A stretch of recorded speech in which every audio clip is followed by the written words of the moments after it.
ఎన్నో మార్పులు. ఈ 1000 ఏళ్ళు మన చరిత్రని తెలుసుకునే ముందు, లేదా గత 100 సంవత్సరాల్లో జరిగిన అభివృద్ధిని తెలుసుకునే ముందు మనం కృతజ్ఞతలు తెలుసుకోవాల్సిన లేదా చెప్పుకోవాల్సిన వాళ్ళు 2 ఉన్నారండి. ఒకళ్ళు మన కమ్మ మహిళ, రెండవది మన కమ్మ రైతు.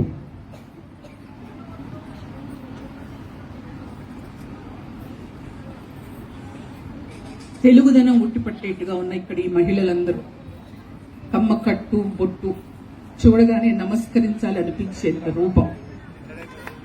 మన హైందవ సంస్కృతిని మన ఆడవాళ్ళు పాటించినంత చక్కగా ఇంకే కులం వాళ్ళు పాటించలేము. గుమ్మాలకు పసుపు పెట్టడం దగ్గర నుంచి, ఇంటి ముందు ముగ్గులేయటం దగ్గర నుంచి, పులిసమ్మగులు పూజ చేసుకోవటం దగ్గర నుంచి, లేదు మన పండగలు జరుపుకునే విధం నుంచి, మన సంప్రదాయాలని మనం మెయింటైన్ చేసే విధంలో నుంచి, పండగలకు మనం వండే పిండి వంటలు ఇంట్లో వాళ్ళు తినకున్నా లేకపోయినా మన ఇంట్లో ఉన్న పాలేళ్లకి కడుపు నిండా పెట్టడం, ఇంటి ముందుకు వచ్చిన వాళ్ళకి పెట్టడం, అన్నపూర్ణను గుర్తు చేస్తుంది మన కమ్మ మహిళ. అలాగే పిల్లల పట్ల ఎంత ప్రేమ, ఎంత శ్రద్ధ చూపిస్తామో, వాళ్ళు ఏమైనా తప్పు చేస్తే బెత్తం వీపు మీద నాట్యం చేయాల్సిందే. ఒక విధంగా మన ఇళ్లలో మాతృస్వామ్య వ్యవస్థ. ఒప్పుకుంటారా? మనది మాతృస్వామ్య వ్యవస్థ అంటారా మన ఇళ్లలో? ఒప్పుకోరా? అందరూ మీ వారి మాట డూడూనేనా? లేదండి. మనం వెనకాల ఉండకపోతే వాళ్ళు ఏం చేయలేరు. ఎందుకంటే మనకు తెలియకుండానే మనం మొత్తం ఇల్లుని కంట్రోల్లో పెట్టుకుంటాం. అందువల్లే మన పిల్లలు ఈరోజు ఎంతో ప్రజాహితులుగా, ప్రయోజకులుగా తయారవుతున్నారు. దేశ విదేశాల్లో వాళ్ళు ఎంతో పేరు సంపాదించుకుంటున్నారు. అందుకు మన కృతజ్ఞతలు చెప్పుకోవాల్సిన వాళ్ళు ఎవరంటే ముఖ్యంగా మన ముందు తరం మహిళలు కూడా. కేవలం పిల్లల్ని చదివించాలి, ఇదే ఏకైక లక్ష్యంతో మనకంటే ముందు తరం వాళ్ళ గురించి చెప్తున్నాను. ఇల్లు వాకిలి వదిలేసి, గొడ్డు గోదా వదిలేసి, భర్తను అక్కడ వదిలేసి, పట్టణాలకు దగ్గరలో ఉన్న పట్టణాలకు వచ్చి, చుట్టుపక్కల ఉన్న పల్లెటూళ్ళ వాళ్ళందరూ అన్షూర్ బోధనకు వచ్చి ఒక చిన్న గది తీసుకుని వాళ్ళ పిల్లలతో పాటు వాళ్ళ చుట్టాల పిల్లలందరినీ దగ్గర పెట్టుకుని, మగపిల్లలే చదువుకోవడం కష్టం అనుకున్న రోజుల్లో ఆడపిల్లలు కూడా తెచ్చిపెట్టుకుని వాళ్ళందరినీ చదివించిన మహిళామణులు ఎందరో ఉన్నారండి. పిల్లల ఆర్థిక అవసరాల కోసం కూరగాయలు పండించి అమ్మారు, కోడిగుడ్లు అమ్మారు, పాలు మజ్జిగ అమ్మారు. కష్టపడటానికి ఎప్పుడు కూడా మన మహిళలు వెనకాడలేరు. ఆ లక్ష్యాల ఫలితమే, ఆ త్యాగాల ఫలితమే ఈరోజు మనకు అమ్మవారి ప్రగతి. ఈ తరం ఆడపిల్లలతో కొద్దాం. మన పిల్లలకి ఒడ్డు పొడుగుతో పాటుగా కొంచెం రోషం, పౌరుషం, పట్టుదల, కోపం, కొద్దిపాటి గర్వం కూడా ఎక్కువే అని చెప్పాలి.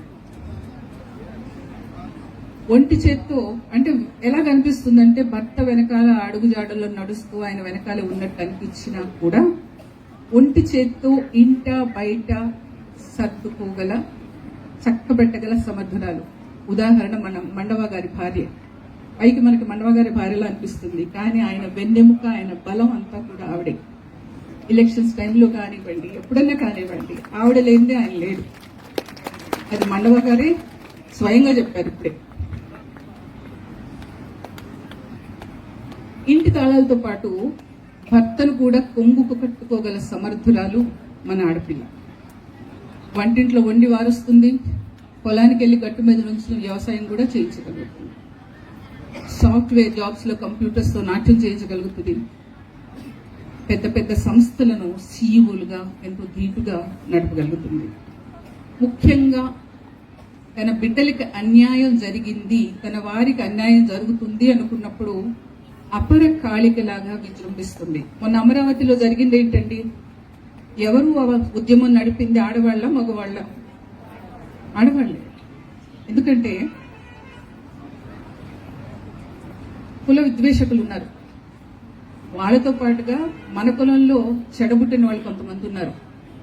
వాళ్ళు కూడా వాళ్ళతో చేతులు కలిపి మన ఆడపిల్లల్ని అనరాని మాటలు అంటుంటే, బూతులు తిడుతుంటే, అవమానాలు పాలు చేస్తుంటే అవన్నీ కూడా ఓపికగా దిగమింగి లాఠీలతో తలబగలు కొడుతుంటే, జైల్లో పెడుతుంటే, వ్యక్తిత్వ హననం చేస్తుంటే, ఇవన్నీ కూడా ఒక కంట కన్నీరు కారుస్తూనే ఉద్యమాన్ని ముందుకు నడుపుతూ రాష్ట్రాన్ని ప్రభుత్వాన్ని గడగడలాడించిన వాళ్ళు ఎవరండి?